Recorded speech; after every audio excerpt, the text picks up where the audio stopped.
నమస్తే టీవీ8 విశ్లేషణకి స్వాగతం. ఈనాటి మన విశ్లేషణ చీరాల మున్సిపాలిటీలో ముసలం 5 మాసాల్లోనే అంతర్యుద్ధం. ఇది మన విశ్లేషణ. ఫస్ట్ టైం మీరు మన ఛానల్ చూసినట్లయితే లైక్ చేయండి, షేర్ చేయండి, సబ్స్క్రైబ్ చేయండి, కామెంట్ కూడా చేయండి. ఇక విశ్లేషణలోకి వెళ్తే చీరాల మున్సిపాలిటీలో కొత్తగా చైర్మన్గా ఏర్పడినటువంటి మించాల సాంబశివరావు మీద అంతర్యుద్ధం స్టార్ట్ అయినట్టుగా మనకు తెలుస్తూ ఉంది.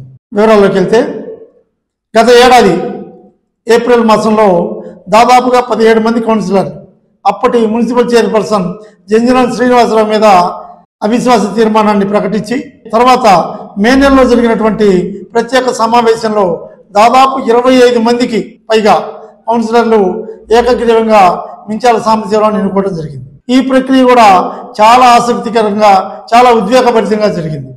అప్పట్లో రాష్ట్రంలోని సంచలనం రేకెత్తించే విధంగా ఏం జరుగుతుందని ఆలోచించే దశలో ఆదివాసీ కమ్యూనిటీకి చెందినటువంటి ఉల్లిపాయల సుబ్బయ్యని చైర్పర్సన్ చేస్తారని చెప్పి దాదాపుగా ప్రకటించిన తరుణం. అంతలోనే మించాల సాంబశివరావు పేరు తెర మీదకి వచ్చినటువంటి అంశం. టోటల్గా అక్కడ సమీకరణలో భాగంగా మించాల సాంబశివరావుకి 25 మంది కౌన్సిలర్లు ఏకగ్రీవంగా మద్దతు పలకడంతో సాంబశివరావుని చైర్పర్సన్ చేయడం జరిగింది. ఆ దశలో ఉల్లిపాయల సుబ్బయ్య దాదాపుగా చంద్రబాబు నాయుడిని టార్గెట్ చేస్తూ మీడియాతో మాట్లాడిన అంశం రాష్ట్రంలో సంచలనం అవడం. ఆ తర్వాత ఎమ్మెల్యే కొండయ్య గారు, అదేవిధంగా మంత్రి పార్థసారథి గారు, ఇతర టీడీపీ నాయకులు రంగంలో దిగి సుబ్బయ్యను శాంతింపజేసి పార్టీకి వైశ్య కమ్యూనిటీ నుంచి ఎటువంటి ఇబ్బంది జరగకుండా అతనికి వైస్ చైర్మన్ ఇస్తూ కథకి సుఖాంతంగా పెరిగినటువంటి సందర్భం. అయితే గత 5 నెలలుగా మించాల సాంబశివరావు చైర్పర్సన్ అయిన తర్వాత జరుగుతున్నటువంటి పరిణామాలను వరుసగా చూస్తే కౌన్సిలర్లు అందరూ అతనికి వ్యతిరేకంగా మాట్లాడుతున్నటువంటి సందర్భం. కొంతమంది కౌన్సిలర్లు మేము వెళ్ళినప్పుడు పని ఓకే అంటున్నాడు, మేము వెళ్ళంగానే పనులు ఆపేయమంటున్నారు అంటూ కొంతమంది బహిరంగంగానే మాట్లాడుతున్నటువంటి పరిస్థితి. అంతేకాకుండా సాంబశివరావు తీసుకున్న మరో నిర్ణయం, చీరాల గడియార స్తంభం సెంటర్ కట్టాలి, దానికి వైఎస్ రాజశేఖర రెడ్డి గారి విగ్రహం కింద ఉన్నటువంటి ఏదైతే వలయం ఉందో ఆ వలయాన్ని తొలగించి గడియార స్తంభం కట్టాలి అనేటువంటి అతని ఆలోచనకి కౌన్సిలర్లు అందరూ విముఖత చూపినట్టుగా తెలుస్తూ ఉంది. వైసీపీ కౌన్సిలర్లు అయితే ఏకంగా మా వార్డులో అసలు ఏ పని జరగనికుండా చేస్తున్నాడు అంటూ వాళ్ళ అభిప్రాయాన్ని వ్యక్తం చేస్తున్న పరిస్థితి.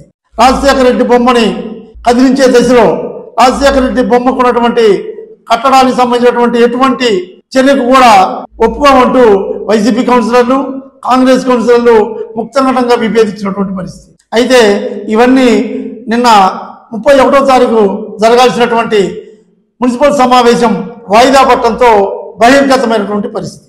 వైసీపీ కౌన్సిలర్లు, కాంగ్రెస్ కౌన్సిలర్లు, టీడీపీలోని కొంతమంది కౌన్సిలర్లు ఏకదాటిగా మున్సిపల్ సమావేశానికి గైర్హాజరై తమ నిరసన వ్యక్తం చేశారని చెప్పి అంటున్నారు.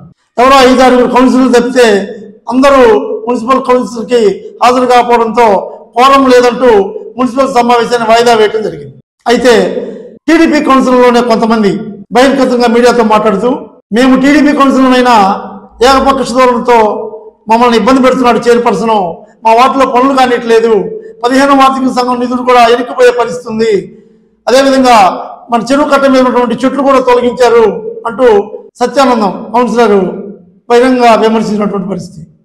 మరో కౌన్సిలర్ గుంటూరు ప్రభాకర్ రావు మాట్లాడుతూ వార్డుల్లో జరిగినటువంటి వర్కులకు సంబంధించిన బిల్లులు ఆపుతున్నాడు, కౌన్సిలర్లు చేసినటువంటి పనులు, గతంలో చేసిన పనులు బిల్లులన్నింటికీ కూడా ఆయన ఏకపక్షంగా ఆపేస్తున్నాడు, పనులు ముందుకు కొనసాగించే దశలో సహకరించట్లేదంటూ ఆయన కూడా రోడ్డెక్కిన పరిస్థితి. వైసీపీ కౌన్సిలర్లు అయితే మా వార్డులో అసలు పనులే జరగనట్లేదు, మా వార్డులో పనులన్నీ అడ్డుకుంటున్నారంటూ వాళ్ళు నిరసన వ్యక్తం చేస్తున్న పరిస్థితి. రాజశేఖర రెడ్డి బొమ్మ అంశం ఏదైతే ఉందో దానికి వ్యతిరేకిస్తూ మేము కూడా వెళ్ళలేదు అంటూ కాంగ్రెస్ పార్టీ కౌన్సిలర్ చెప్తున్నటువంటి పరిస్థితి.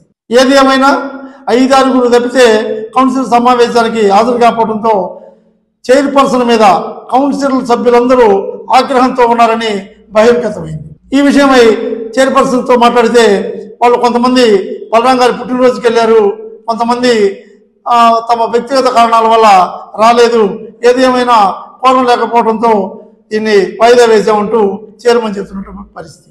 ఏది ఏమైనా చీరాల ఎమ్మెల్యే కొండయ్య గారు రాష్ట్రంలో ఎన్నో మున్సిపాలిటీని, కార్పొరేషన్ని కూటమి ఖాతాలో వేసే దశలో ప్రత్యేకమైన డ్రైవ్ నిర్వహించి సొంత కులం మనిషికి చైర్పర్సన్ అభ్యర్థిస్తున్నాడు అన్నటువంటి అపవాదు పడ్డప్పటికీ సాంబశివరావుని చైర్మన్ చేయటంలో కొండయ్య గారు తీసుకున్నటువంటి చొరవని గుర్తు చేస్తూ 5 మాసాల్లోనే సొంత కూటమిలో ఉన్నటువంటి కౌన్సిల్లో సైతం దాదాపుగా 25 మంది అన్ని పార్టీల వాళ్ళు సహకరిస్తేనే చైర్పర్సన్ అయినటువంటి దశలో ఇంత వ్యతిరేకత ఎందుకు వచ్చిందో ఎమ్మెల్యే గారు దృష్టి సారించాల్సిన అవసరం ఉంది. అంతేకాకుండా ఇలాంటి గైరు హాజరుతో కూడినటువంటి సమావేశాలు జరగకపోవడంతో ఎన్నో అభివృద్ధి కార్యక్రమాలు ఆగిపోయే పరిస్థితులు ఉన్నాయి.